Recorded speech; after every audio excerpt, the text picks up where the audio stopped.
Praise the Lord तुम्हारा सर्वाना। जय मसीह की शालोम आप सभी को। प्रभु का धन्यवाद करते हैं कि आज का दिन खुदा ने हमें दिया और फिर एक बार इस प्रकार से जुड़ने का मौका हमें दिया। और आज फिर एक बार प्रभु के वचन से सीखने के लिए प्रभु ने एक मौका, एक अनुग्रह हमें दिया है। तो आइए हम प्रार्थना करें और आज का ये समय हम परमेश्वर के हाथों में सौंप दें, ताकि परमेश्वर उसके अनुग्रह के द्वारा हम सभी के जीवन में एक महान कार्य कर सके और सभी को इस वचन के द्वारा आशीषित कर सके। आप सभी इस प्रार्थना में जुड़े प्रभु यीशु मसीह के नाम से मैं आपका स्वागत करता हूं और मैं विश्वास करता हूं कि प्रभु आज उसके वचन से हमसे बात करेगा। हमारा बाइबल स्टडी भी है और उसी प्रकार से कुछ प्रार्थना में समय भी हम बिताएंगे, ताकि परमेश्वर हम सभी को उसके द्वारा आशीषित करे। आइए हम सब प्रार्थना। पिता परमेश्वर, धन्यवाद देते हैं, आपकी स्तुति करते हैं प्रभु यीशु मसीह के नाम से हम आपके सम्मुख आते हैं।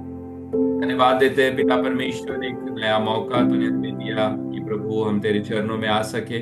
और प्रभु हम विश्वास करते हैं कि प्रभु दुनिया में बिताए हुए 1000 दिन से एक अच्छा वो दिन है जो प्रभु हम तेरी उपस्थिति में बिताते हैं, क्योंकि प्रभु तेरी उपस्थिति में सामर्थ्य है, तेरी उपस्थिति में प्रभु कृपा है, तेरी उपस्थिति में प्रभु हमारे जीवन को बदलने की ताकत है। और प्रभु हम विश्वास करते हैं कि प्रभु जब हम सभी आज इस प्रार्थना में जुड़े हैं, प्रभु हम सभी को आप अनुग्रहित कीजिए।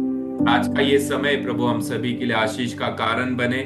ये समय प्रभु हम सभी के लिए उत्तेजन का कारण बने। ये समय प्रभु तेरे वचन से सीखने के लिए पवित्र आत्मा के द्वारा प्रभु आप हमारी अगुवाई कीजिए। प्रभु पवित्र आत्मा के द्वारा आप हमें बल दीजिए, शक्ति दीजिए। प्रभु होने दें कि प्रभु हम सब मिलकर आपका गौरव करें। प्रभु तेरे वचन को सीख कर, दूसरों के लिए मध्यस्थी कर कर, दूसरों के लिए प्रार्थना कर कर प्रभु हम तेरे विश्वास में और आगे बढ़े, तेरी इच्छा में और आगे बढ़े, प्रभु तेरे अनुग्रह में और आगे बढ़े। और प्रभु हमारे जीवन के द्वारा हम तुझे गौरव दे, ऐसी कृपा प्रभु आज के ये समय में तो हमें दे। जितने भी प्रभु ऑनलाइन जूम मीटिंग के द्वारा प्रभु तेरे वचन को सुनने के लिए, तेरी आराधना करने के लिए, प्रार्थना करने के लिए जुड़े हैं, प्रभु उन सभी को तो आशीषित कर। प्रभु किसी प्रकार का कोई भी प्रॉब्लम्स, कोई भी रुकावट प्रभु हमारे प्रार्थना के मध्य में ना आए। प्रभु लाइट और नेटवर्क सब कुछ प्रभु आपके अनुग्रह के द्वारा अच्छा रहे। और प्रभु जब इस वचन को बांटा जाए और प्रभु दूसरों के लिए प्रार्थना की जाए, प्रभु हम सभी का जीवन उसके द्वारा आशीषित हो।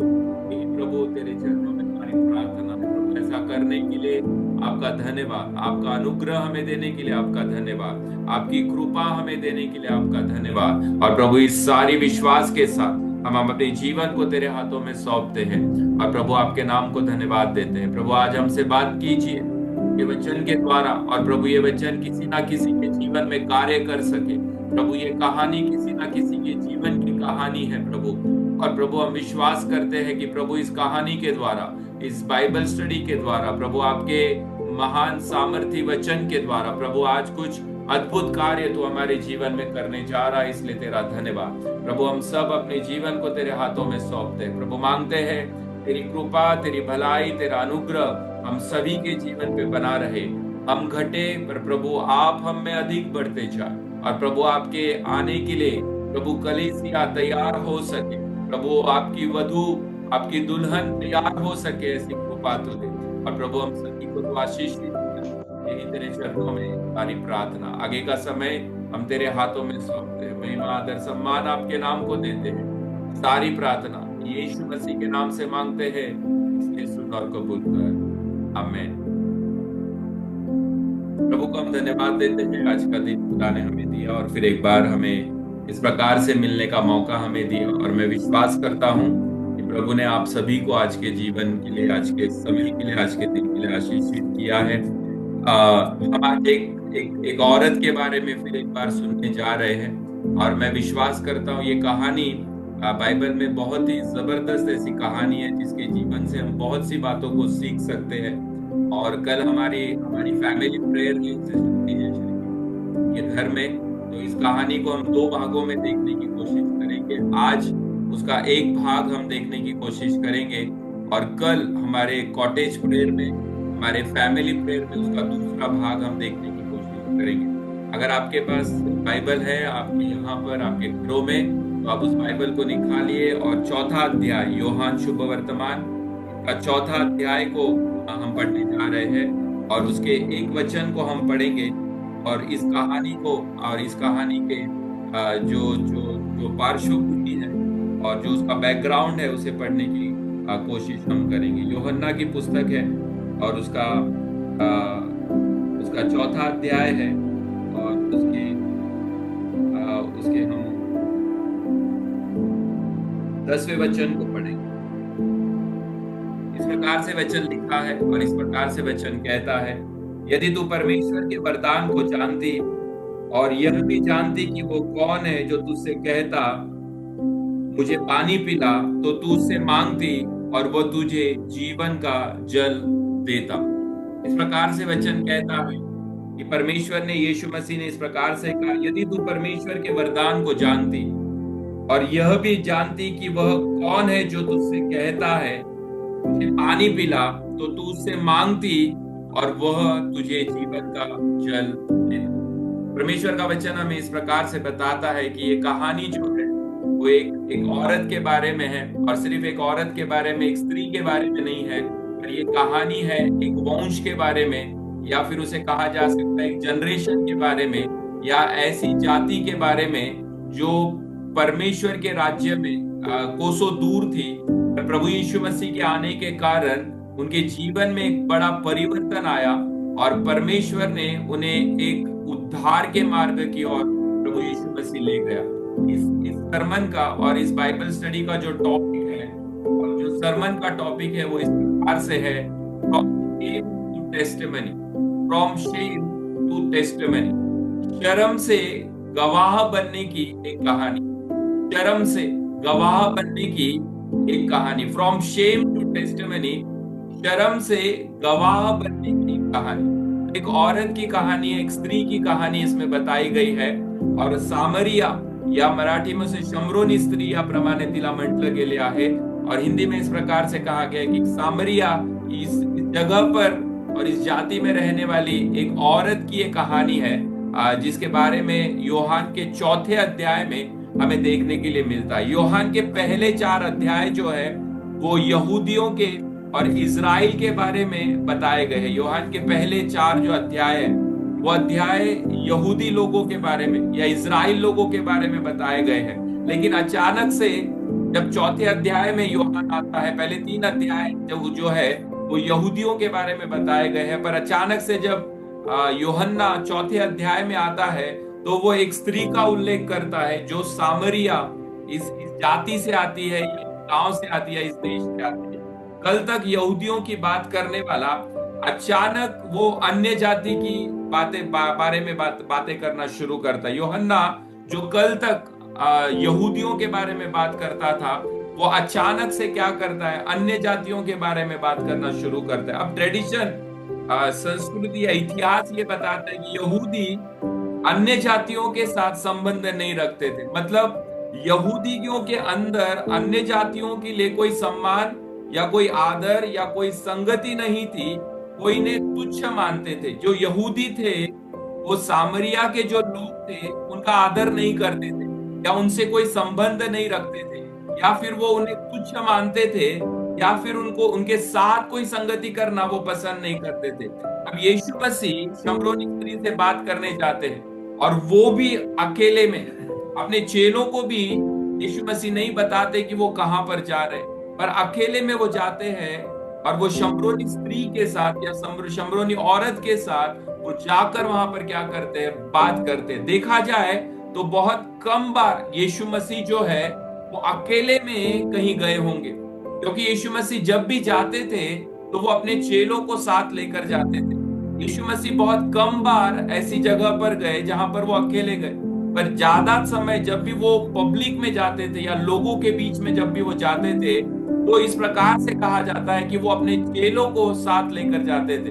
पर इस बार क्या हुआ कि यीशु मसीह अकेले एक गांव में जाते हैं और एक सामरिया एक गांव में जाते हैं और वहां पर जाकर वो औरत को वहां पर मिलते हैं। तो इसका उत्तर है कि यीशु मसीह हर वो बंधन और कल्चर को तोड़ना चाहते थे जो एक इंसान को दूसरे इंसान से अलग करता है, या एक इंसान को अपनी खुदा की इबादत करने से अलग करता है। क्यों यीशु मसीह अकेले में गए?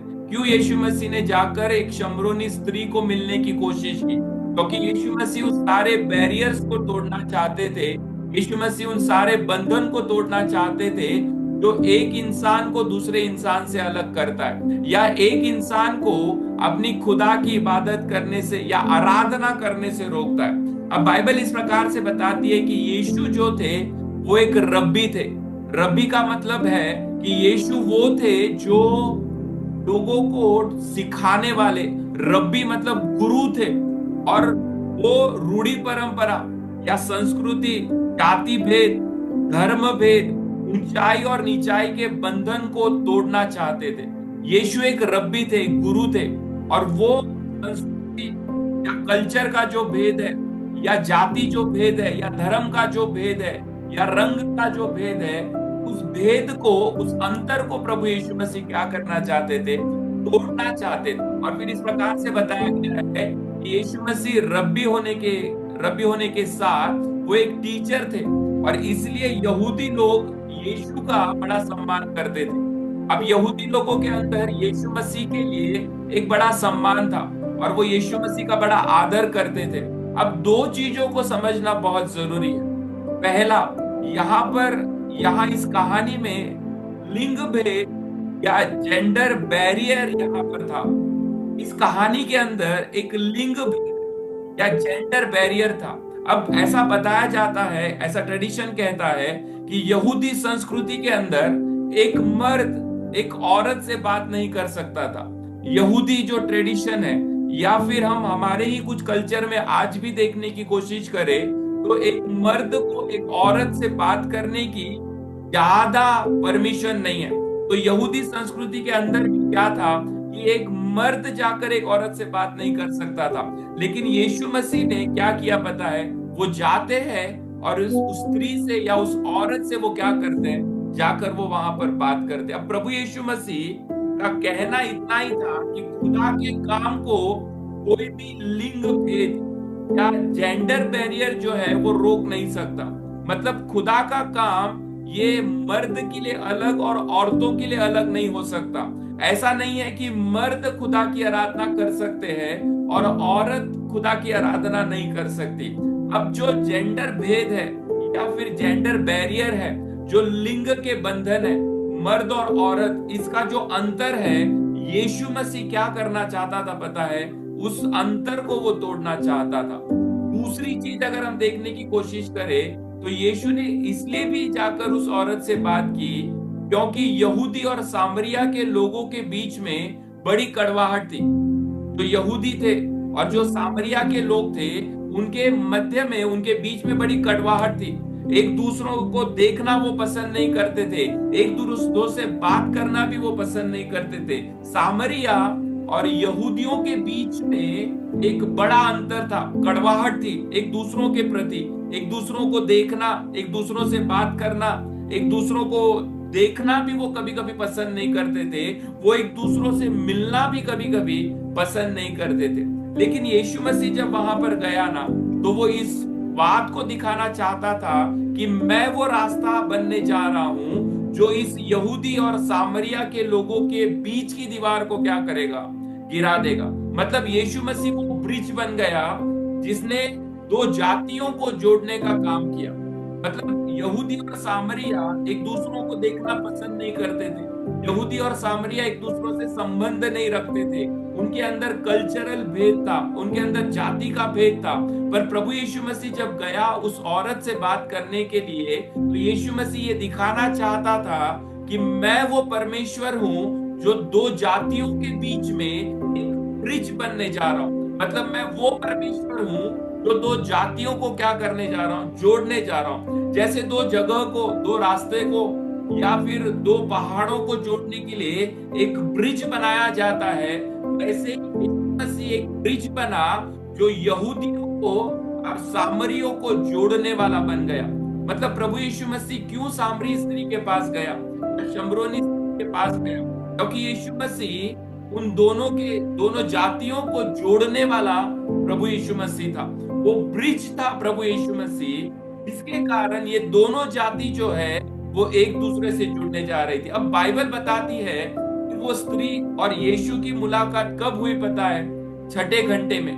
अब यूहन्ना का जो पुस्तक है, अगर हम पढ़े उसका चौथा अध्याय और वचन 6 में इस प्रकार से लिखा है कि याकूब का कुआं भी वहां था और यीशु मार्ग का थका हुआ कुएं पर ऐसे ही बैठ गया, और यह बात दोपहर के समय हुई।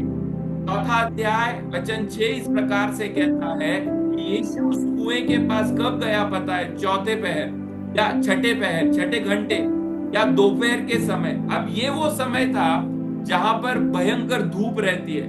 मतलब यहूदियों के उस जगह पर, इजराइल में, सामरिया के उस जगह में भयंकर धूप वहां पर रहती है।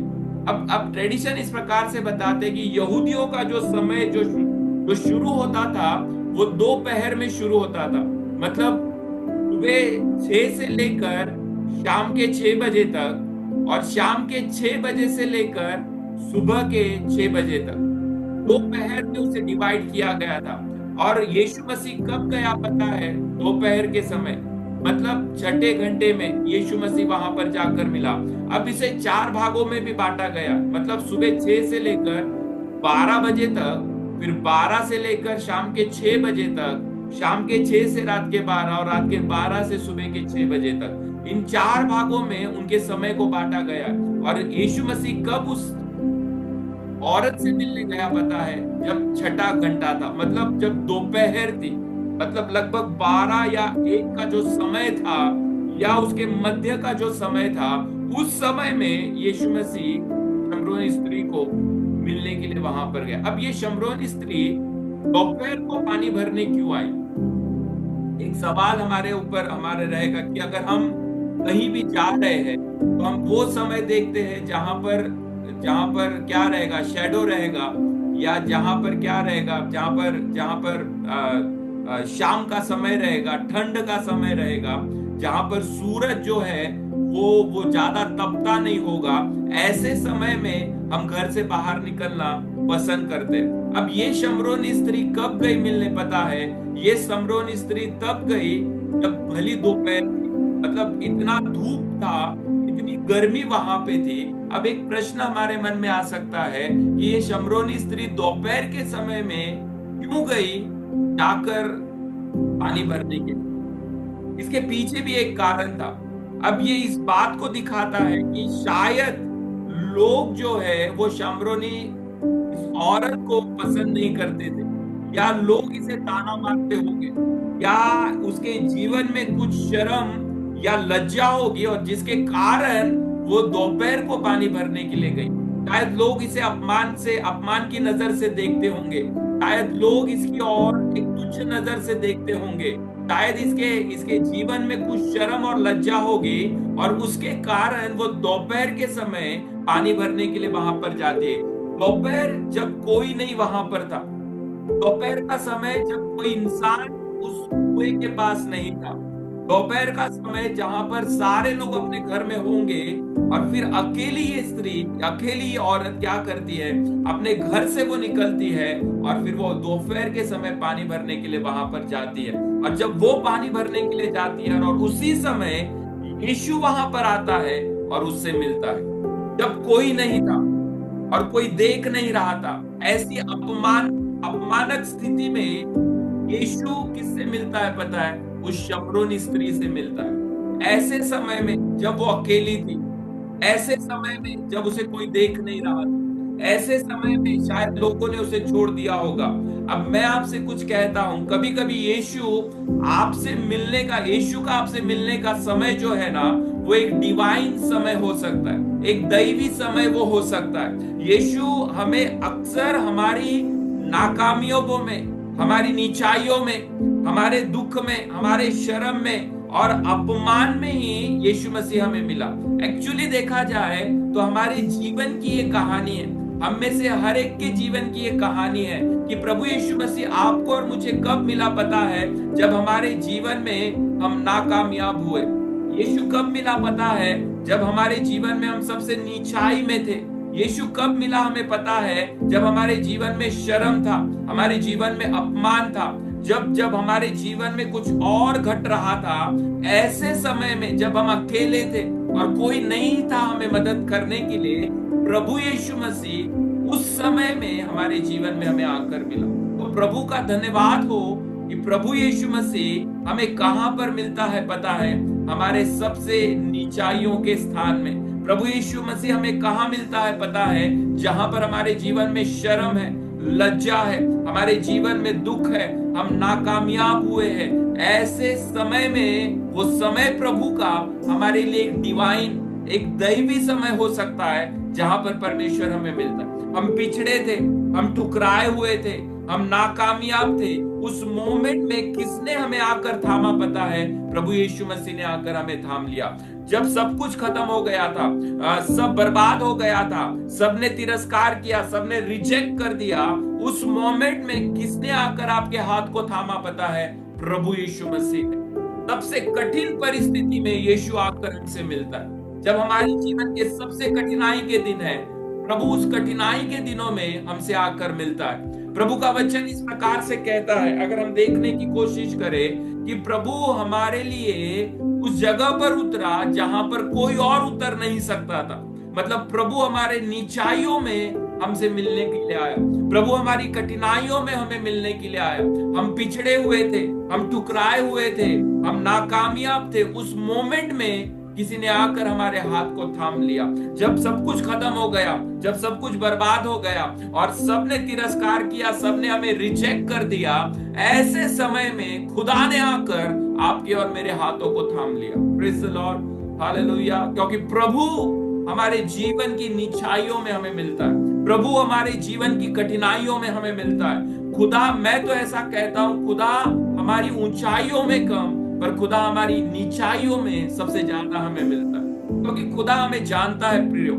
शम्रोनी स्त्री को वो कब मिला पता है? जब सबने तिरस्कार कर दिया था, जब सबने उससे अपमान करके छोड़ दिया था, जब उसके साथ खड़े होने के लिए कोई नहीं था, और जब वो अकेले दोपहर के समय उस गर्मी में वो जाती है पानी भरने के लिए, तब कौन आता है पता है मिलने के लिए? प्रभु यीशु मसीह उससे मिलने के लिए आता है।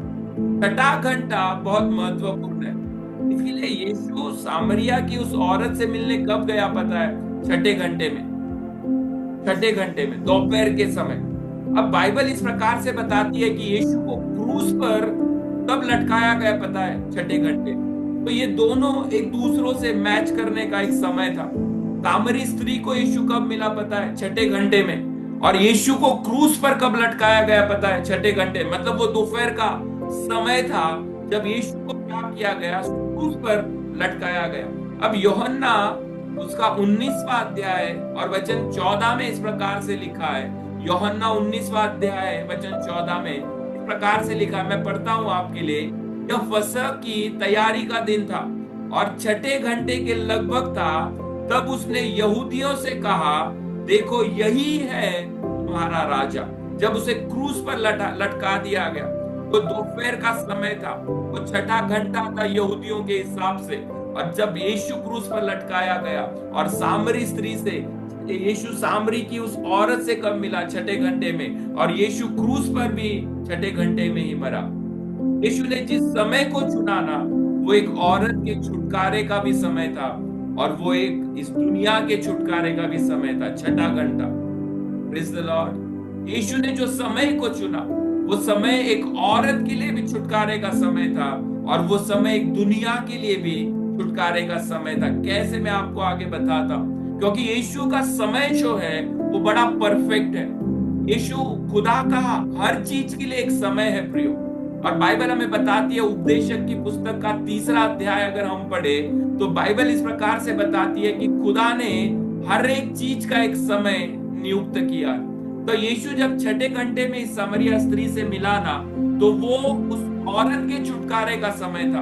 और जब यीशु क्रूस पर मरा ना, तो वो दुनिया के छुटकारे का समय था। अब इस कहानी में ऐसा लिखा गया है कि यीशु और सामरिया, वो सामरिया की वो जो औरत है, वो एक कुएं के पास मिलती है। इसका नाम याकूब का कुआं था।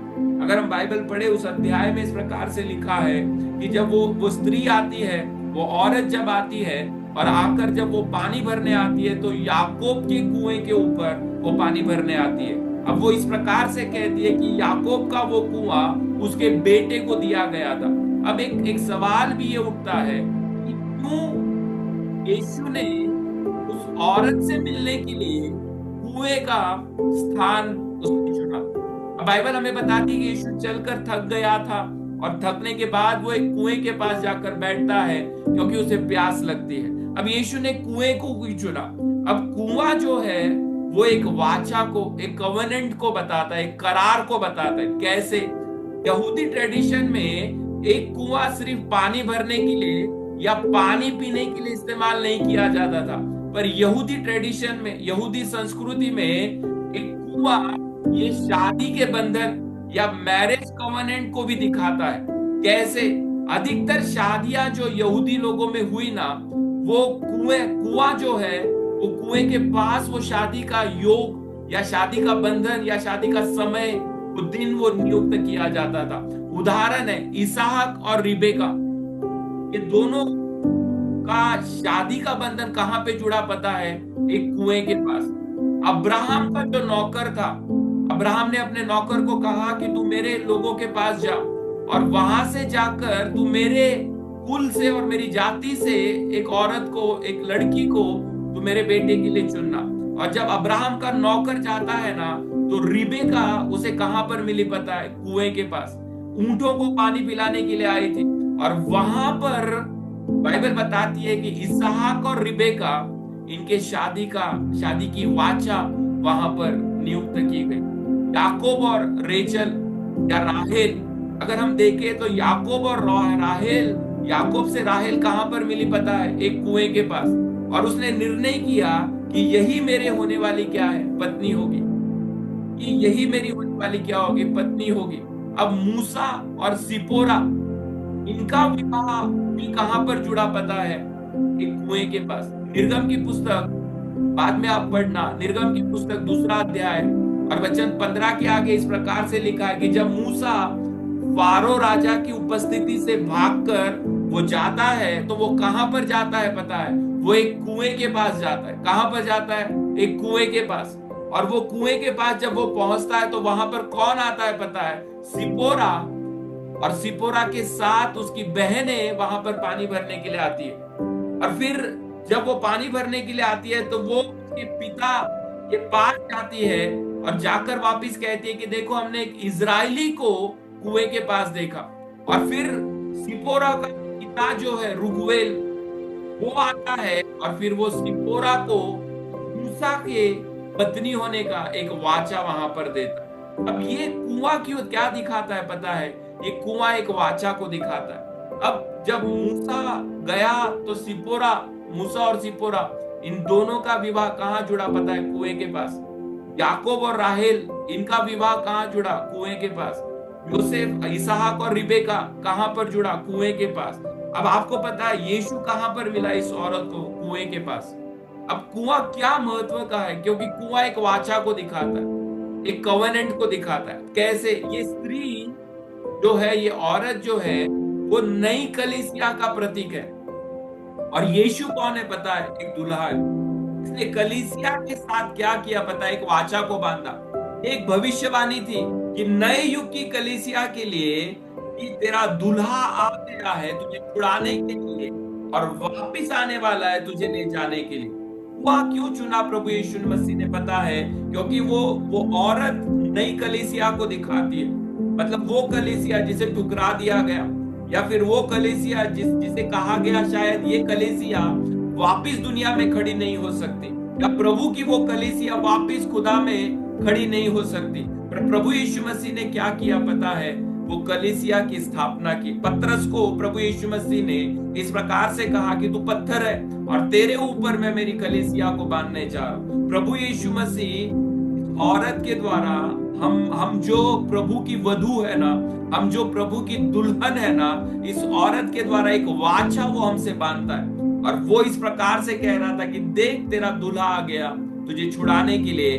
और खुदा आज भी हमें वो वादा देकर गया है कि वो वापिस आएगा अपनी दुल्हन को ले जाने के लिए। तो कुआं इसलिए चुना गया क्योंकि कुआं एक वाचा को दिखाता है। और वो वाचा क्या है पता है? प्रभु यीशु मसीह ने हमारे साथ एक वाचा बांधी। और वो वाचा क्या है पता है?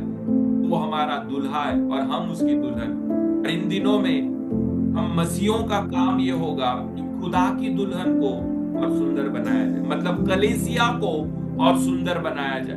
हम और सुंदर बने क्योंकि हमारा दुल्हा हमें लेने के लिए आने वाला है। अब ये जगिक रूप से नहीं है, पर ये आत्मिक रूप से है, और इसे हमें रिसीव करना चाहिए प्रभु यीशु मसीह के नाम से कि यीशु हमारा दुल्हा है, हम उसकी दुल्हन है और हमें वो लेने के लिए वापस आने वाला है। अब बाइबल इस प्रकार से बताती है, यूहन्ना 4:14, वो इस प्रकार से लिखा है, परंतु जो कोई उस जल से पिएगा जो मैं उसे दूंगा वो फिर अनंत काल तक प्यासा ना होगा, वरन जल मैं जो उसे दूंगा वो उसमें एक सोता बन जाएगा जो अनंत जीवन के लिए उमड़ता रहेगा। 4:14 में लिखा। अब यीशु मसीह ये समझाने की कोशिश कर रहे थे कि याकूब की संतान के साथ एक वाचा थी, लेकिन मेरे साथ भी एक इटरनल कोवेनेंट, या मेरे साथ भी एक मैं भी सार्वकालिक एक वाचा तुम्हारे साथ बांध रहा हूं। ये वाचा, ये अभिवचन कभी भी खत्म नहीं होने वाला एक अभिवचन है। ये वाचा यहाँ, मतलब याकूब की जो वाचा है वो शायद पृथ्वी पर खत्म हो जाए, पर खुदा की जो वाचा है ना वो स्वर्ग तक कायम रहने वाली वाचा है। मतलब याकूब का कवनेंट इस दुनिया के कवनेंट के साथ, करार के साथ शायद खत्म हो जाए, पर खुदा ने जो, यीशु मसीह ने जो हमारे साथ वाचा बांधा है ना, वो वाचा कभी भी खत्म होने वाला नहीं। ये वाचा यहाँ तो है, वो औरत से और हमसे भी प्रभु इस प्रकार से कह रहा है कि वो वाचा यहाँ तो है, इस पृथ्वी पर तो है, इस पृथ्वी पर तो रहेगी, लेकिन ये वाचा स्वर्ग तक पूरी होने वाली, या स्वर्ग में पूरी होने वाली। तो जब हम प्रभु की दुल्हन इस रिश्ते से प्रभु से जुड़ रहे हैं तो वाचा सार्वकालिक है, वो वाचा कभी भी खत्म नहीं होने वाली और कभी भी नहीं टूटने वाली एक वाचा को प्रभु यीशु मसीह ने हमारे साथ क्या किया है। अब आखिरी की एक चीज को हम सीखने की कोशिश करेंगे। अब सामरिया के लोग कौन थे, ये भी समझना हमारे लिए बहुत जरूरी है। कौन थे सामरिया के लोग? अब ऐसा बताया जाता है कि सामरिया के जो लोग थे वो मिक्स कल्चर के लोग थे, मतलब आधे इजरायली थे और आधे अन्य जाति थे।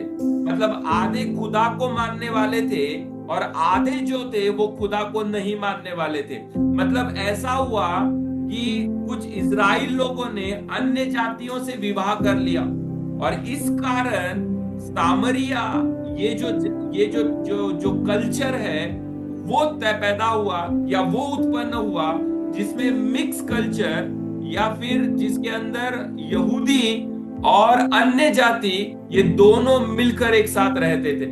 अब सामरिया के लोग सिर्फ तोरा को मानते थे। ऐसा बताया जाता है ट्रेडिशन की सामरिया के लोग सिर्फ तोरा को मानते थे। अब तोरा क्या है?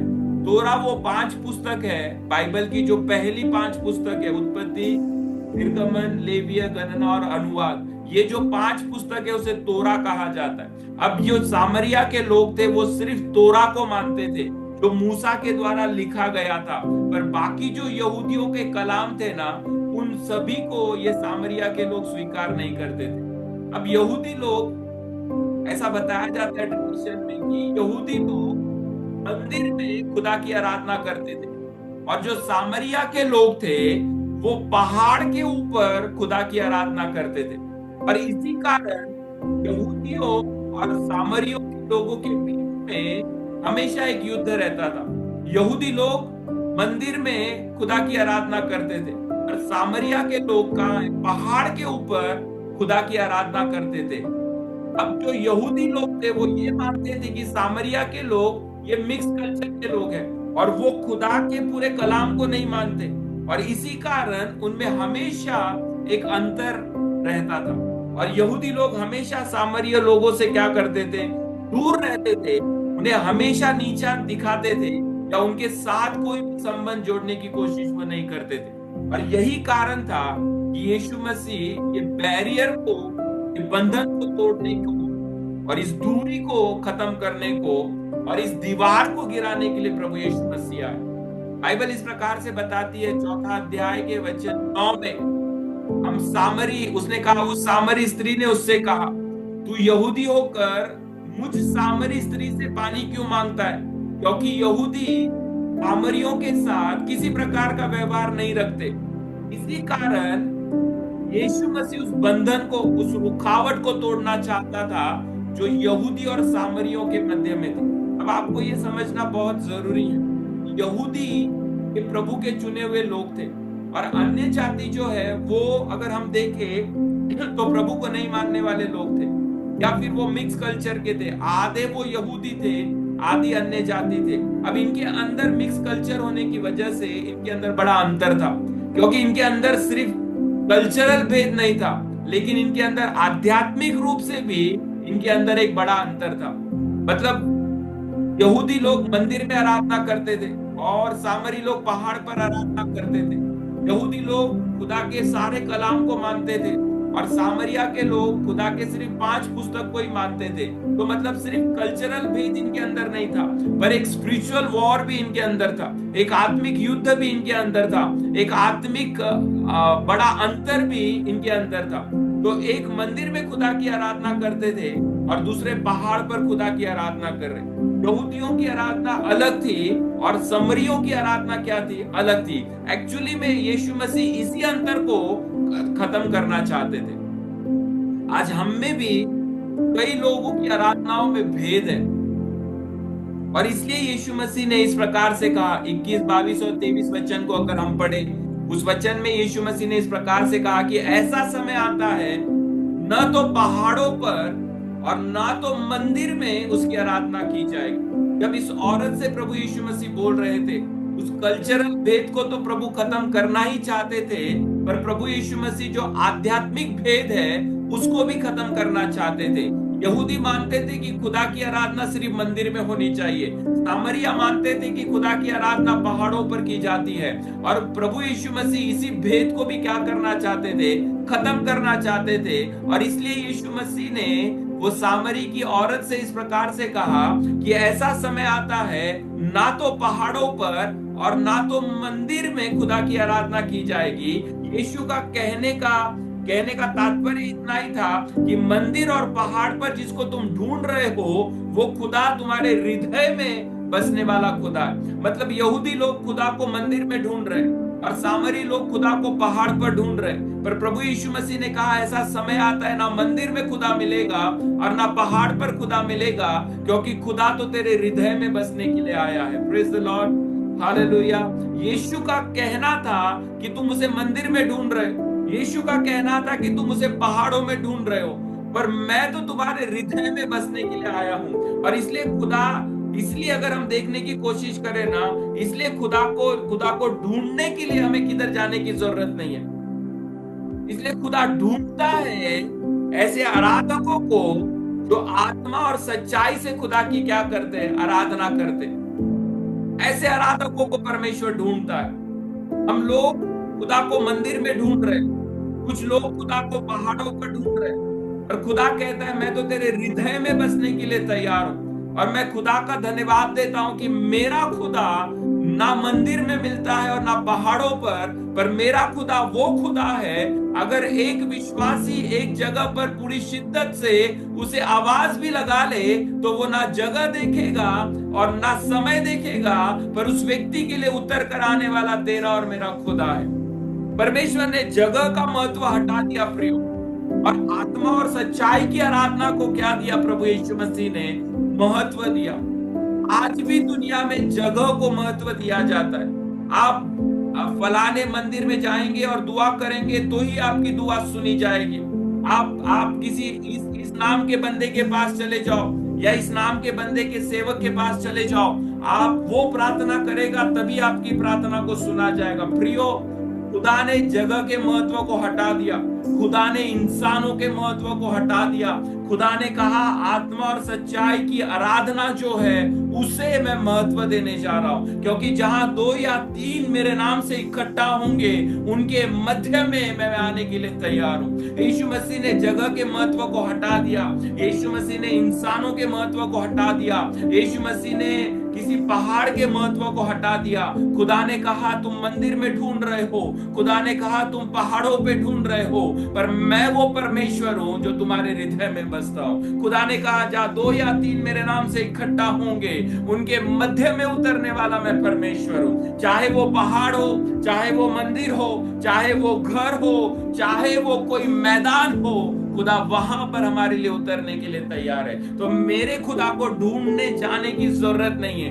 एक विश्वासी पूरी शिद्दत से उसे पुकार ले, वो जहां है वहां खुदा उसे मिल सकता है। Praise the Lord. तो प्रभु यीशु मसीह ने कल्चरल बैरल को हटा दिया। प्रभु यीशु मसीह वो सामरी औरत से कहां मिला पता है? उसके सबसे नीचे स्थानों में। और खुदा हमसे कहां मिलता है पता है? हमसे सबसे नीचे स्थानों में।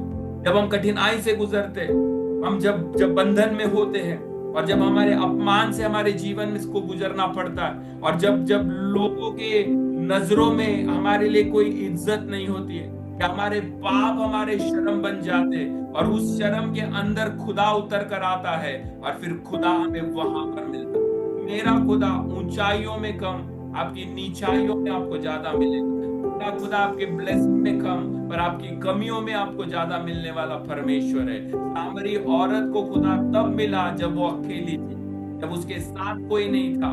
उसे सबने ठुकरा दिया और छोड़ दिया, और सबने कहा कि वो बर्बाद हुए। खुदा उतर आया और उससे आकर मिला। यो परमेश्वर वो है जो आपके निचले स्थानों में मिलता है, और एक बड़ी गवाही को आपके जीवन में वो तैयार करता है। शर्म से गवाह बनने की एक कहानी है। कल हम इसका दूसरा भाग देखने की कोशिश करेंगे। आज मैं आपसे यही कहना चाहता हूँ कि खुदा आपकी नीचाइयों में आपसे मिलने के लिए तैयार है। वो शमरूनी औरत को कब मिला पता है? वहां पर जहां पर कोई मिलने का तैयार नहीं। यीशु में अक्सर हमारी नाकामयाबों में, हमारी नीचाइयों में, हमारे दुख में, हमारे शर्म में, हमारे अपमान में हमें मिलने के लिए तैयार है। हम पिछड़े हुए थे, हम ठुकराए थे, हम नाकामयाब थे। उस मोमेंट में किसी ने आकर आपके हाथों को पकड़ा ना, तो वो प्रभु यीशु मसीह। जब सब कुछ खत्म होने के मार्ग पे था, जब सब कुछ बर्बाद होने के मार्ग पे था, जब सबने तिरस्कार कर दिया, सबने रिजेक्ट कर दिया, किसने आकर आपके हाथ को पकड़ा पता है? प्रभु यीशु मसीह। सबसे कठिन परिस्थिति में यीशु आकर आपसे मिलता है। प्रियो, खुदा वो है जो आपके जीवन में आपको। सामरी औरत को छठे घंटे जाता, दोपहर के समय में प्रभु यीशु जाकर, वो समय भी हमें ये बताता है कि जब प्रभु यीशु मसीह क्रूस पर लटका तो वो भी दोपहर का समय।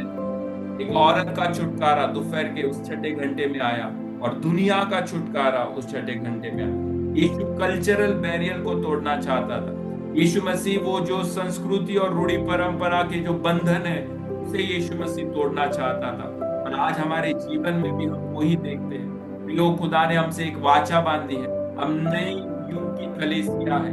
खुदा ने हमसे एक वाचा बांधा हुआ है, और वो वाचा हमें बताता है, क्या बताता है पता है? कि मेरा खुदा आने वाला है। उसने आपको छुड़ाया, मुझे छुड़ाया, एक नई कलीसिया के सदस्य उसने हमें बनाया। प्रियो, ये वो समय था जब खुदा ने अपने जीवन को हमारे लिए दिया। सामरी औरत हमारे जीवन को दर्शाती है।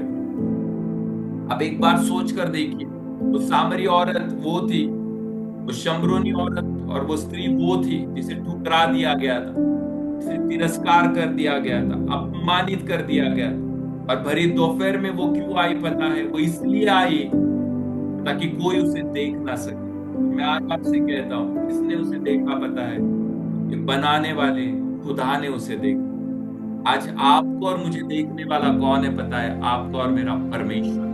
हमारी नीचाइयों में वो उतर कर आता है, हमारी कठिनाइयों में वो उतर कर आता है, हमारे अपमानों में वो उतर कर आता है, हमारे बंधनों को, कल्चरल बंधनों को वो तोड़ना चाहता है। और इसलिए ऐसा समय प्रियो, खुदा, मैं उस खुदा की पूजा करता हूँ, और मैं उस खुदा की आराधना करता हूँ जिसे ढूंढने के लिए मुझे किसी मंदिर में जाने की जरूरत नहीं। मेरे घर में अगर मैं उसे आवाज लगा लूं तो मेरे लिए आने के लिए मेरा खुदा तैयार है, मुझसे मिलने के लिए मेरा खुदा तैयार है। आप सोच कर देखो, आज खुदा कहां पर है पता है? एक तरफ जब वो स्वर्ग के सिंहासन पर विराजमान है ना, तो दूसरी तरफ जब आप उसे आवाज लगा रहे हो तो आपकी प्रार्थना सुनने के लिए, आपके कमरे में भी आने के लिए वो तैयार है। तो सारे बैरियर्स प्रभु यीशु मसीह ने तोड़, और ये कहानी सिर्फ एक शम्बरूनी स्त्री की कहानी नहीं है, ये कहानी हर एक उस विश्वासी की कहानी है जिसके जीवन में एक शर्म था, और वो शर्म से प्रभु ने आज आपको एक गवाह के रूप में दुनिया में खड़ा किया। आप सोच कर देखो, फ्रॉम शेम टू टेस्टिमनी खुदा ने आपको बदल दिया। आपको शर्म से गवाह की ओर परमेश्वर लेकर आया। आपकी और मेरी कहानी शर्म की थी, शर्म को खुदा ने हटाकर हमारी कहानी में यीशु आ गया, और हम यीशु के क्या बन गए? गवाह बन गए। और आज हम यीशु के क्या है? गवाह है। खुदा आपको ब्लेस करे, खुदा आपको आशीषित करे इस वचन के द्वारा। आइए 2 मिनट के लिए हम प्रार्थना करें, अपनी आंखों को बंद करें, और जो वचन हमने सुना है उस वचन को हम रिसीव करें प्रभु यीशु मसीह के नाम से। और फिर हम आगे मध्यस्थी की प्रार्थना में जाएंगे, और फिर वो मध्यस्थी की प्रार्थना हम करेंगे। एक दूसरों के लिए हम प्रार्थना करेंगे, परिवारों के लिए हम प्रार्थना करेंगे। आइए ये 2 मिनट के लिए अपनी आंखों को बंद करके इस वचन को, जो भी सुनेगा वचन को, आगे भी इस वचन के द्वारा प्रभु से आशीषित करें। आइए प्रार्थना करें। पिता परमेश्वर, हम धन्यवाद देते हैं, आपकी स्तुति करते हैं प्रभु यीशु मसीह के नाम से। हम आपके सम्मुख आते हैं, धन्यवाद देते हैं प्रभु, क्योंकि आप हमारे अनुग्रह देने वाले परमेश्वर। आज हमने सामरी की उस औरत के बारे में हमने सुना प्रभु। वो कहानी प्रभु उस औरत की नहीं है, पर वो कहानी हम में से हर एक व्यक्ति के जीवन की। प्रभु वो सामरी जिसके साथ कोई संबंध रखना पसंद नहीं करता था, प्रभु जिसे सबने ठुकरा दिया था।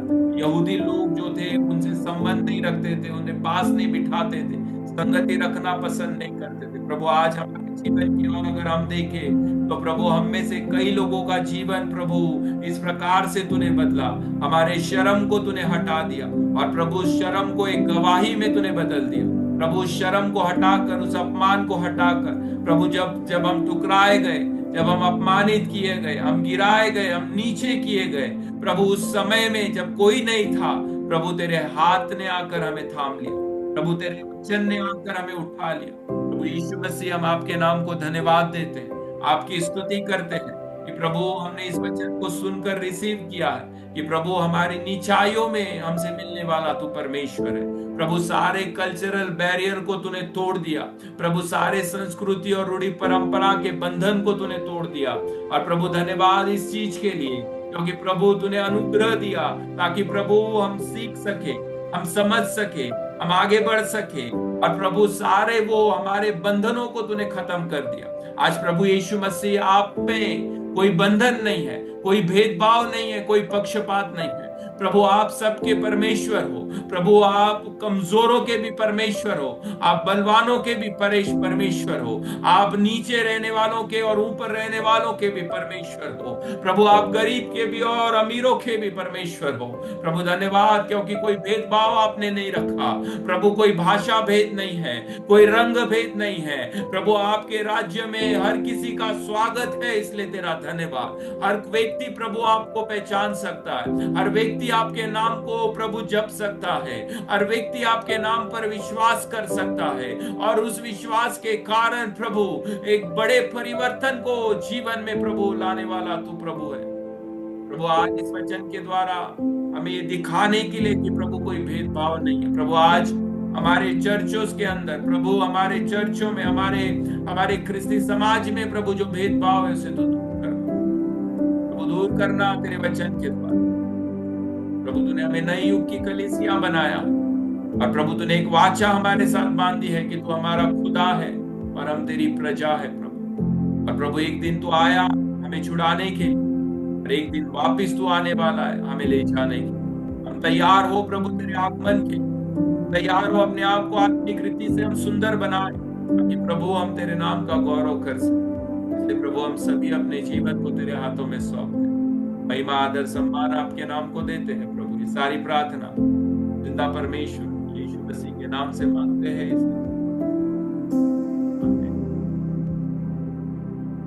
इस समय हम मध्यस्थी की प्रार्थना में जाएंगे। 2-3 लोगों को रिक्वेस्ट करूंगा, प्रेयर रिक्वेस्ट जो आप लीजिए, आप दुआ कीजिए। सिस्टर दीपा है, प्रार्थना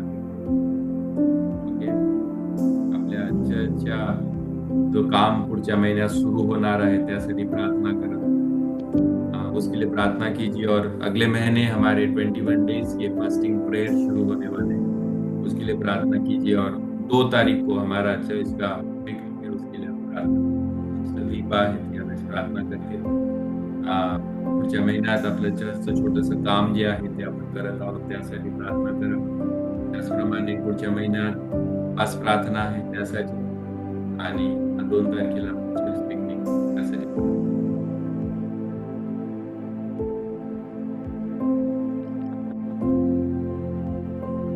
पाळक साहेब, येस, हॅलो, आवाज येतोय?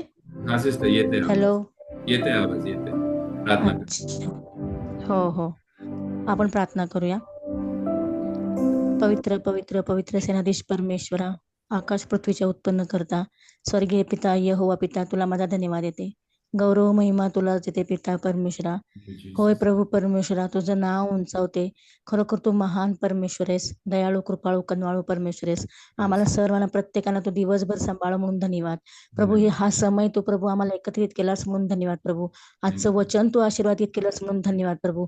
खरोखर त्या शंभरोनी स्त्रीपासून आम्ही शिकलो प्रभू परमेश्वराच्या वचनात शिकलो की प्रभू, खरोखर प्रभू ते तू आम्हाला प्रभू स्त्रियांना बापा इतकं महत्व स्थान दिले प्रभू, जेणेकरून प्रभू तू आमच्यातली सर्व काही कमी घटी काढून टाकून आम्हाला उच्च असं पदावर ठेवले प्रभू, म्हणून त्यासाठी धन्यवाद देते प्रभू।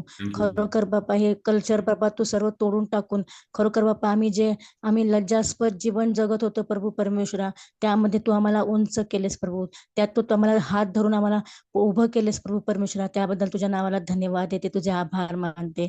या वचनाने प्रभू आम्ही सर्वजण आशीर्वादित झालो प्रभू, म्हणून तुझे आभार मानते। खरोखर प्रभू तुझं वचन विश्वसनीय सत्य आहे प्रभू परमेश्वरा। प्रत्येक आमच्या मंडळीमधील प्रत्येक बहिणीच्या जीवनात घडलेले बाप्पा सर्व काही परिस्थिती आहे प्रभू, त्या सर्व परिस्थितीतून तू आम्हाला उभं केलंस म्हणून धन्यवाद धन्यवाद धन्यवाद येते, तुझं नाव उंचावते प्रभू।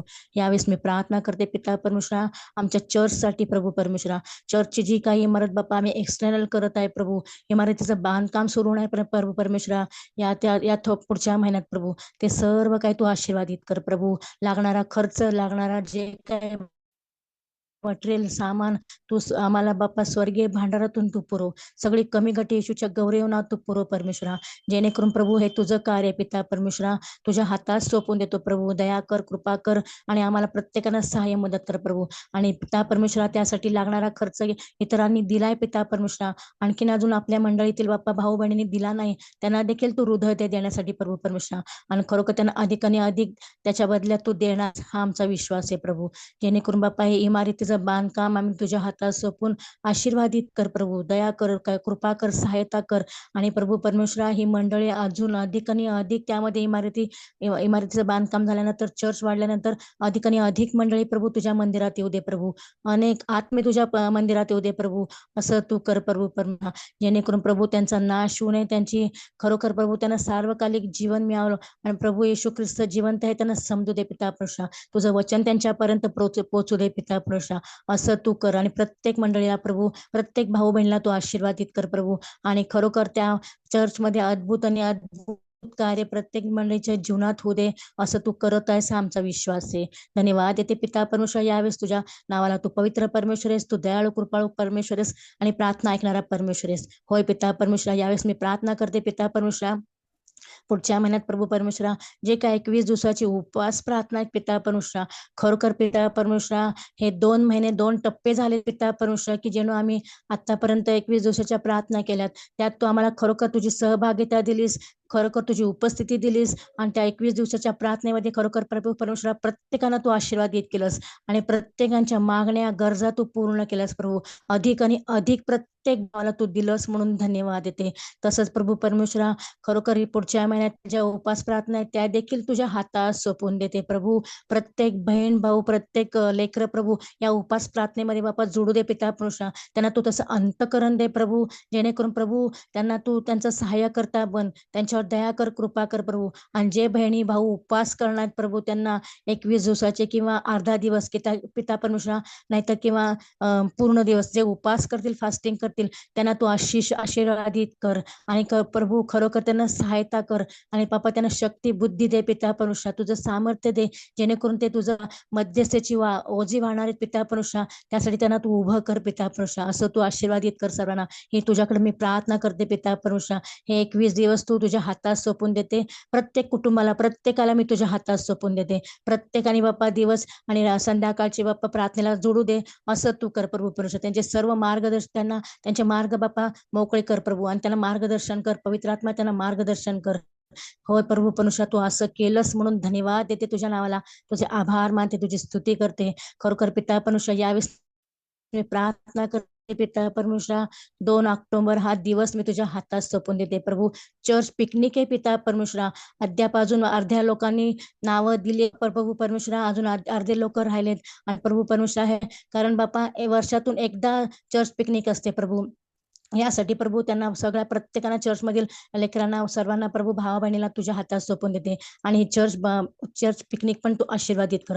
आम्ही ज्या ठिकाणी जाणार पिता परमेश्वरा, ते स्थळ पण तू आशीर्वादित कर. आमच्या संगती सोबती राहा. आणि पिता परमेश्वरा, ज्या बहिणींकडे अडचण आहे पैशाची पिता परमेश्वरा, तू त्यांना सहाय्य कर, मदत कर पिता परमेश्वरा. होय, ज्यांची इच्छा आहे पण त्यांच्याकडे पैशाची अडचण असेल प्रभू, त्यांची तू दूर कर प्रभू परमेश्वरा. आणि तू अधिक आणि अधिक चांगलं देणारा परमेश्वर आहे पिता परमेश्वरा. असं तू कर प्रभू. आणि सर्व अडखळ सूचना दूर कर, ही तुझ्याकडे प्रार्थना करते, विनंती करते प्रभू. माझ्या सर्व प्रार्थना विनंती तू ऐकल्यास म्हणून धन्यवाद प्रभू. तू दयाळू कृपाळू परमेश्वर आहेस, उत्तर देणारा परमेश्वर आहेस. आतापर्यंत आम्ही ज्या ज्या प्रार्थना केल्या त्या सर्वांचं तू उत्तर दिलंयस म्हणून धन्यवाद देते पिता परमेश्वरा. हे वर्ष सुपर नॅशनल इयर आहे पिता परमेश्वरा. आणि प्रत्येकांच्या मंडळीतील, आमच्या चर्च मधील मंडळींच्या प्रत्येकांच्या जीवनात तू अद्भुत कार्य करत आहेस आणि केलं आहेस म्हणून धन्यवाद देते. तुझे आभार मानते, तुझी स्तुती करते. मान महिमा गौरव प्रशंसा तुझ्या नावाला देते प्रभू. एक वार पुन्हा तुझे आभार मानते या वचनासाठी प्रभू. खरोखर या वचनाने तू आम्हा प्रत्येक बहिणींना, मला देखील तू उभारी दिलीस पिता परमेश्वरा. खरोखर आम्ही बाप्पा नीच होतो बाप्पा ना, आमची खालची परिस्थिती ती पिता परमेश्वरा, पण आम्हाला सगळे सोडून टाकून गेले. पण तू आम्हाला तुझा उजवा हात धरून तू चालवला. आणि आतापर्यंत तू आम्हाला हिंमत दिलीस, खंबीर केलंस बाप्पा या वचनाद्वारे, म्हणून धन्यवाद देते प्रभू. आम्हाला आमच्या भीतीचा आत्मा काढून तू सामर्थ्याचा आत्मा दिलास. आणि या वचनाद्वारे तू आम्हाला पुन्हा एकदा सर्वांना तू आशीर्वादित केलंस म्हणून धन्यवाद देते. तुझे कृपेसाठी मी मनापासून तुझे आभार मानते, तुझी स्तुती करते. खरोखर प्रभू तू महान आहेस, आमचा माता पिता आहेस. आणि आम्ही तुझी लेकरेत पिता परमेश्वरा. आमची सर्व काही कठीण परिस्थिती, सर्व काही तू ओळखतोस. आणि त्या परिस्थितीमध्ये तुझं वचनाचा मान आम्हाला देतोस म्हणून धन्यवाद. हे वचन आम्ही स्वीकारतो पिता परमेश्वरा. आणि वचन स्वीकारून बाबा अंगीकार करून आम्ही त्याच्या वेळेस चालण्यासाठी तू सहाय्य कर, मदत कर.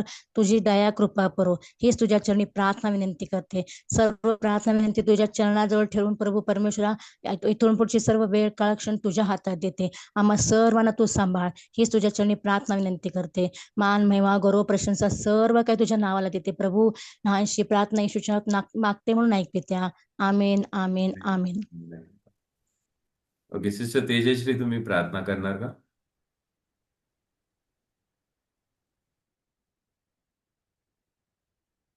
हो, प्रेज लॉर्ड पास्टर. ओके, तुम्ही प्रार्थना करणार? हो. ओके, 2 विनंती आहे तुमच्याकडे. आपल्या चर्चचे सगळ्या यूथसाठी प्रार्थना करा.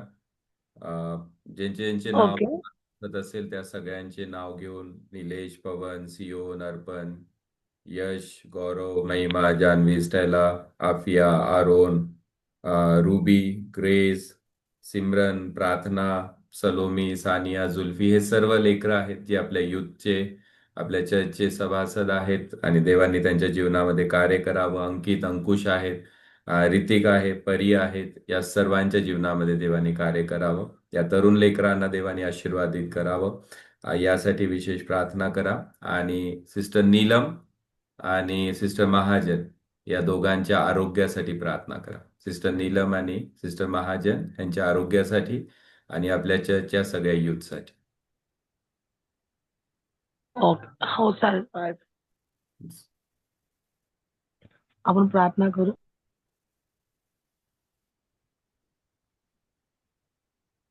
पिता परमेश्वरा, मी तुझ्या जवळ येते पिता परमेश्वरा.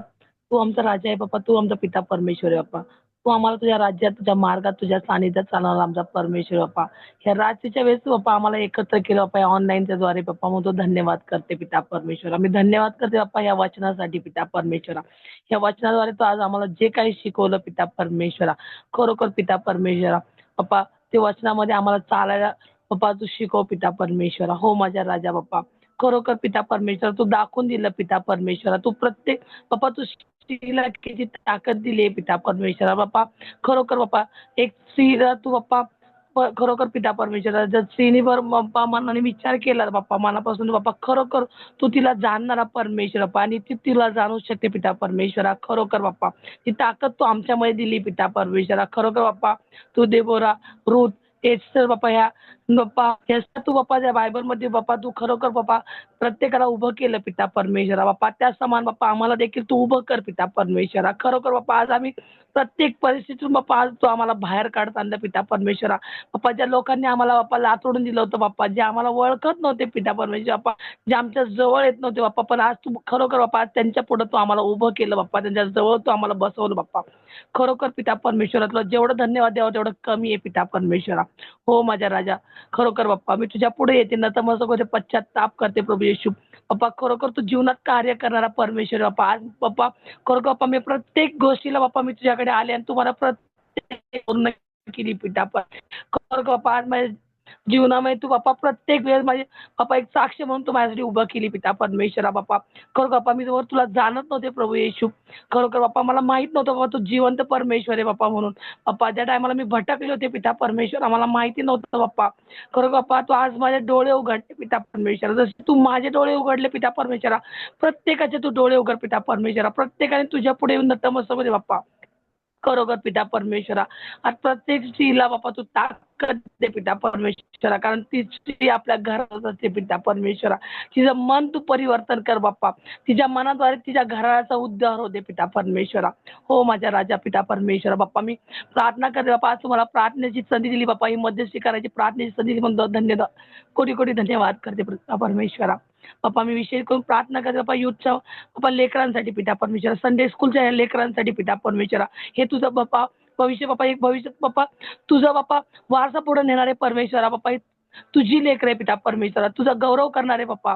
खरोखर बाप्पा या लेकरांना तू आशीर्वादित कर, यांच्या अवतीभोवती पवित्राचं कुंपण ठेव पिता परमेश्वरा. त्याला वाईट मार्गापासून तू लांब ठेव बाप्पा, कारण सैतान बाप्पा एक म्हणतात सिंहाच्या प्रमाणे बाप्पा त्याला गिळायसाठी बसलेला आहे पिता परमेश्वरा. त्या सिंहाचं तोंड तू बंद कर पिता परमेश्वरा. ह्या लेकरांना तुझ्या हातामध्ये घे, त्यांना तुझ्या सानिध्यामध्ये ठेव पिता परमेश्वरा. खरं बाप्पा ही पिढी बाप्पा पुढे जाऊन बाप्पा तुझ्या नावाला गौरव देणारी आहे बाप्पा, तुझं नाव उंच करणारे बाप्पा. ह्यांच्याद्वारे बाप्पा कितीतरी लोकांचा बाप्पा बाप्पा उद्धार होणार आहे पिता परमेश्वरा. लेकरांना तुझ्या राज्यात, तुझ्या मार्गात, तुझ्या सानिध्यात ठेव बाप्पा. त्यांना बायबलची गोडी लागू दे बाप्पा, तुझ्या वचनाची गोडी लागू दे पिता परमेश्वरा. हो बाप्पा त्यांना तुझ्या सानिध्यात ठेव बाप्पा. बाप्पा त्यांच्या प्रत्येक बाप्पा त्यांच्या कार्यामध्ये तू त्यांना मदत कर पिता परमेश्वरा. अभ्यासाच्या वेळेस बाप्पा बाप्पा त्यांच्या करिअरमध्ये बाप्पा तू त्यांना आशीर्वादित कर बाप्पा. त्यांनी थोडं मग त्यांचा मान राखावा असं त्यांना तू शिकव बाप्पा. त्यांनी तुझे 10 आज्ञा पाळावं पिता परमेश्वरा बाप्पा. लेकर तुझ्या सानिध्यात राहू दे पिता परमेश्वरा. प्रत्येक लेकराची काळजी घे बाप्पा. बाप्पा म्हणतात ना तू बाप्पा प्रत्येकाला बाप्पा त्यांच्या बाप्पा आमच्या बाप्पा आई वडिलांपेक्षा जास्त प्रेम करणारा परमेश्वर तू आहे पिता परमेश्वरा. खरोखर बाप्पा तू आमचा मेंढपाळ आहे पिता परमेश्वरा बाप्पा. मग मी हे लेकर तुझ्या हातात देते पिता परमेश्वरा. लेकरांच्या अवतीभोवती त्या पवित्र रक्ताचं कुंपण ठेव बाप्पा, एक कॉम्युनियन बांधून ठेव पिता परमेश्वरा. ही लेकर तुझ्या राज्यामध्ये चालव पिता परमेश्वरा. त्यांना इकडे तिकडे भटकून देऊ नको पिता परमेश्वरा. Yes Lord Jesus, please almighty father be with them. Yes Lord Jesus, please प्रभू येशू या लेकरांवर तुझा आशीर्वाद ठेव पिता परमेश्वरा. तर बाप्पा मी बाप्पा सिस्टर नीलमसाठी प्रार्थना करते बाप्पा. त्यांच्या आरोग्याची काळजी घे बाप्पा. खरोखर बाबा तू डॉक्टरांचा डॉक्टर, तू वैद्य आहे पिता परमेश्वरा. तू आमचा यहोवा राफा आहे, तू यहोवा निस्सी परमेश्वर आहे पिता परमेश्वरा. खरोखर बाप्पा तू त्यांना बाप्पा आशीर्वादित कर बाप्पा. त्यांना ब्लेस कर पिता परमेश्वरा. त्यांना आरोग्य दे बाप्पा, त्यांना चंगाई दे, त्यांना हिलिंग दे प्रभू येशू, कारण तू आमचा हिलिंग देणारा परमेश्वर आहे बाप्पा. हो पिता परमेश्वरा, ती ताकद फक्त तुझ्यामध्ये आहे पिता परमेश्वरा. खरोखर बाप्पा तू त्यांना आशीर्वाद बाप्पा, त्यांना तू स्पर्श कर, त्याला आशीर्वादित कर पिता परमेश्वरा. त्यांच्या अंगातले रोगराई तू काढून टाक येशूच्या नावाने पिता परमेश्वरा. जे फटके तू खाल्लेत पिता परमेश्वरा, बाबा त्या फटक्यांद्वारे त्यांना आरोग्य प्राप्त होऊ दे पिता परमेश्वरा. त्यांना चंगाई दे, त्यांना हिलिंग दे प्रभू येशू. आणि हो दे तुझ्या नावाचा गौरव पिता परमेश्वरा. तर बाप्पा मी माझ्या सिस्टरसाठी देखील प्रार्थना करते बाप्पा, त्यांना आरोग्य दे, त्यांना चंगाई, त्यांना हिलिंग दे प्रभू येशू. त्यांनी तुझ्या राज्यात, तुझ्या मार्गात, तुझ्या सानिध्यात चालाव पिता परमेश्वरा. बाप्पा त्यांच्या अंगातले रोगराई तू काढ पिता परमेश्वरा. आरोग्य दे बाप्पा पिता परमेश्वरा. त्यांचा पाठीराखात तू राहा पिता परमेश्वरा. येस लॉर्ड बाप्पा, त्यांच्या गोळ्या औषधांना तू स्पर्श कर पिता परमेश्वरा. आणि हो दे तुझ्या नावाचा जय जयकार पिता परमेश्वरा. बाप्पा या दोन्ही बहिणींना मी तुझ्या हातात देते, तुझ्या पवित्र रक्ताने तू त्यांना स्पर्श कर पिता परमेश्वरा. त्यांना आरोग्य दे, त्यांना चंगाई दे, त्यांना हिलिंग दे बाप्पा. आणि माझा विश्वास आहे पिता परमेश्वरा, तू त्यांना आरोग्य दिलेलं आहे पिता परमेश्वरा. मग त्या नावाला मी कोटी कोटी धन्यवाद करते पिता परमेश्वर. धन्यवाद येशू, धन्यवाद पिता परमेश्वरा. या लेकरांना पण तू आशीर्वादित केलं हा माझा विश्वास आहे प्रभू येशू. कारण ही लेकर तुझ्या राज्यात, तुझ्या मार्गात, तुझ्या सानिध्यात चालणार आहे पिता परमेश्वरा. त्यांना ताकद दे पिता परमेश्वरा, त्यांना बळ दे पिता परमेश्वरा. तुझी आकडी व तुझी काठी त्यांना बापा सरळ मागावर चालवत आली जाता. मेंढपाळ आपल्या मेंढरांना बापा आकडीने आणि काठीने बापा सांभाळतो पिता परमेश्वरा. तर तू आमचा आता उत्तम असा मेंढपाळ आहे पिता परमेश्वरा. तू या मेंढरांची काळजी घे बाप्पा. कर बाप्पा, तुझ्या येण्यापर्यंत बाप्पा आम्हाला तुझ्या विश्वासामध्ये बाप्पा वाढवत राहा पिता परमेश्वरा. तुझ्या वचनामध्ये वाढवत राहा बाप्पा. आणि तू येईपर्यंत आम्ही तुझ्या आणि तुझ्यात लेकर बनून राहावं पिता परमेश्वरा. असं आमचं जीवन तू बदल बाबा. प्रत्येकाला तू आशीर्वादित कर पिता परमेश्वर. प्रत्येक लेकराला तुझ्या राज्यासाठी तयार कर प्रभू येशू. येस लॉर्ड जीज, आमच्या मंडळीची तू काळजी घे पिता परमेश्वर. आमच्या मंडळीला तुझ्या राज्यात, तुझ्या मार्ग, त्यांच्या सानिध्यात चालव बाप्पा. खरं बाप्पा, तुला जेवढं मागं तेवढं कमी आहे बाप्पा. त्यापेक्षा अधिक आणि अधिक देणारा परमेश्वर आहे पिता परमेश्वरा. बाप्पा उद्याची प्रार्थना तू आशीर्वादित कर बाप्पा. उद्याचं वचन देखील तू आशीर्वादित कर पिता परमेश्वरा. Yes Lord Jesus. बाप्पा आमच्या कुटुंबाला बाप्पा, आमच्या नाझरीन कुटुंबाला मी तुझ्या हातात देते बाप्पा. खरोखर पिता परमेश्वर आमची मंडळी तुझ्या हातात घे पिता परमेश्वर. आणि प्रत्येकाला तू आशीर्वादित कर बाप्पा. ही छोटीशी लहानशी प्रार्थना आमचा तारणार प्रभू येशू ख्रिस्ताच्या गोड आणि प्रिय पवित्र नावाने मी पिता, पुत्र आणि पवित्र आत्म्याला साक्षी म्हणून प्रार्थना करते. आणि इथून पुढची वेळ मी तुझ्या हातात समर्पित करते. आमेन.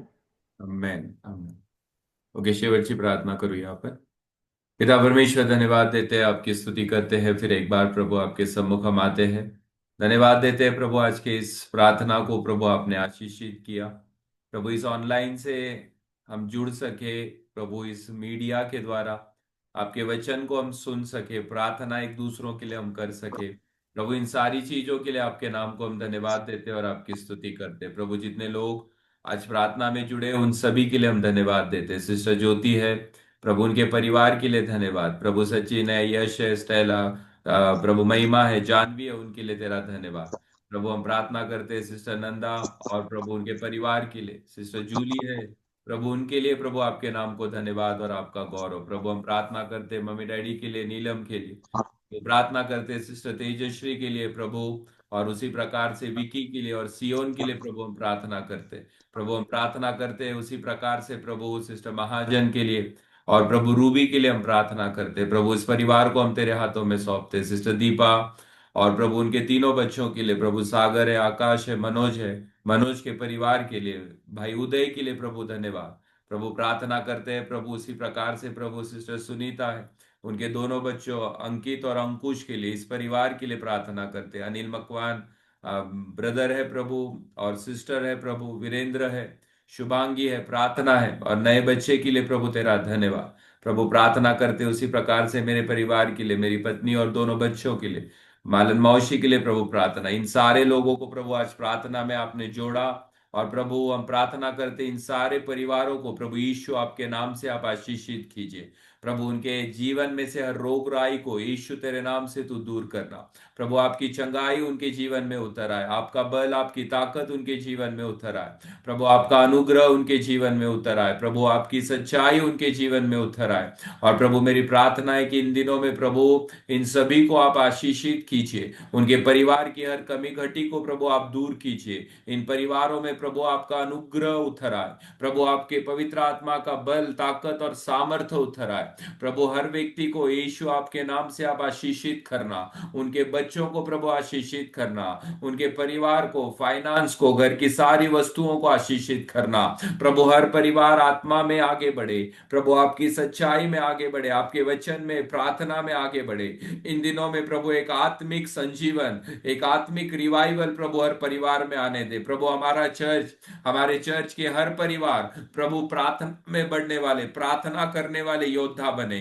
प्रभु तेरे नाम का गौरव अपने जीवन से वो करे, और प्रभु आपके वचन में और आपके अनुग्रह में आगे बढ़कर प्रभु हर परिवार आशीषित हो। प्रभु हमारे कलीसिया के लिए, हमारे चर्च के प्रभु जितने लोग आज ऑनलाइन में नहीं जुड़े, उन सभी परिवारों को भी याद करते हुए हम दुआ करते। प्रभु उस चर्च में कदम रखने वाले हर व्यक्ति को प्रभु आपकी भलाइयों में आप आगे बढ़ाना। प्रभु आप जिंदा परमेश्वर है, उसका अनुभव हर व्यक्ति को आप देना।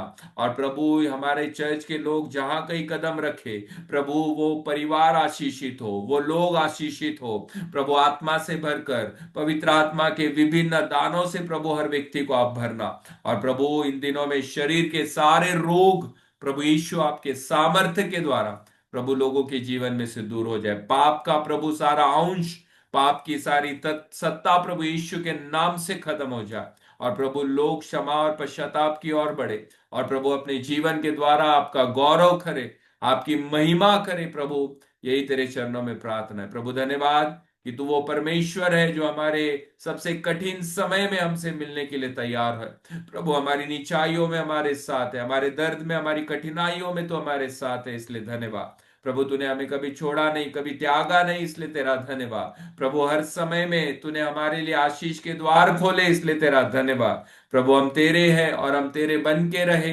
प्रभु तेरा वचन जिस प्रकार से कहता है कि प्रभु अंत तक हम विश्वासु रहे और प्रभु जीवन के मुकुट को हम प्राप्त करें, इसलिए प्रभु हम सभी के जीवन को आपके वचन में और आपके आपके सामर्थ्य में, आपकी उपस्थिति में आप रखिए। प्रभु हमें बदलिए, और प्रभु इन दिनों में हर मतभेद हमारे जीवन में से दूर हो जाए।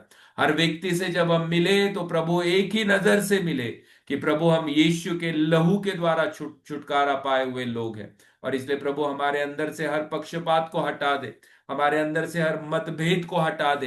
प्रभु हमारे अंदर कोई भेद ना रहे, पर हम ऐक्य बनकर एकता में प्रभु, हम प्रभु यीशु आपकी कलीसिया के प्रभु एक शरीर के रूप में एक दूसरों के लिए प्रार्थना करके और एक दूसरों के लिए मध्यस्थी करके हम आगे बढ़े, ऐसी कृपा तो हमें दे। धन्यवाद हमारे जिंदा परमेश्वर कि प्रभु आपने हमें आज वचन के द्वारा आशीषित किया।